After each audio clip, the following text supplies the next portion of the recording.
ఈరోజు అందరూ కూడా రావటం మీరు అందరూ గమనిస్తున్నారు. అండ్ June 4th రిజల్ట్స్ వస్తున్నాయి కాబట్టి ప్రజలు మీడియా అంతా కూడా చాలా ఆతృతగా ఎదురు చూస్తుంది. ఎవరికి కావాల్సిన స్టోరీలు వాళ్ళు వండుతున్నారు అనేది మనం గమనిస్తూనే ఉన్నాం. నిన్ననే ఎగ్జిట్ పోల్స్ కూడా రావటం జరిగింది.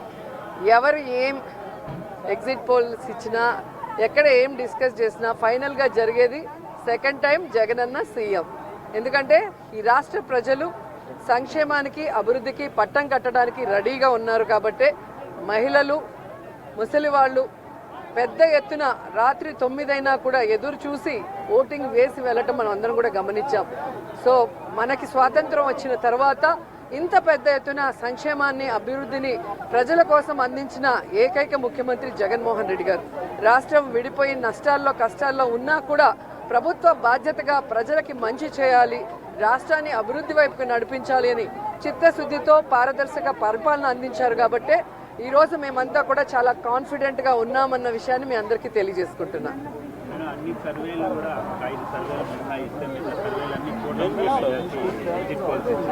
ఈరోజు కూటమి కొత్తగా పెట్టుకున్న కూటమి కాదు, ఆల్రెడీ 2014లో పెట్టుకుంది. అప్పుడైతే కొత్త కాంబినేషన్ కాబట్టి ప్రజలు ఎక్స్పెక్ట్ చేసి ఓట్లు వేశారు. కానీ 2014లో అక్కడ ఇక్కడ 2 చోట్ల కూడా కూటమి అధికారంలోకి వచ్చినా కూడా ఈ రాష్ట్రాన్ని సర్వనాశనం చేసింది. కానీ ఈ రాష్ట్రానికి ఇవ్వాల్సినది ఏమీ ఇవ్వలేదు, ఏమీ అభివృద్ధి చేయలేదు అన్నది ఈ రాష్ట్ర ప్రజలు గమనించారు. కాబట్టే ఈరోజు ఆ కూటమికి క్రేజ్ లేదు అనేది మీకు తెలుసు, మాకు తెలుసు.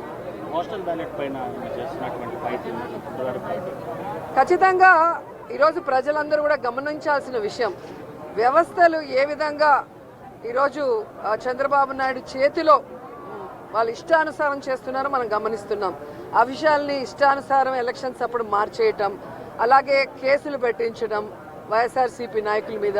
ఇప్పుడు దేశంలో ఎక్కడా లేనటువంటి విధంగా కొత్త కొత్త రూల్స్తో పోస్టల్ బ్యాలెట్ని ఏ విధంగా వాళ్ళకి అనుకూలంగా మార్చుకోవాలన్న ప్రయత్నం చేస్తున్నారో మనం గమనిస్తున్నాం. అదే చెప్తున్నా కదా, ఎవరెన్ని దొంగ ఆటలాడినా, ఎవరెన్ని వ్యవస్థలను మేనేజ్ చేసినా ప్రజల మనసులో ఉన్న జగన్ గారిని చంద్రబాబు నాయుడు కాదు కదా, ఆయన పుట్టించిన ఖర్జూరం నాయుడు కూడా మేనేజ్ చేసి మార్చలేడని కూడా ఈ సందర్భంగా తెలియజేసుకుంటున్నాను. Please subscribe Telugu politics.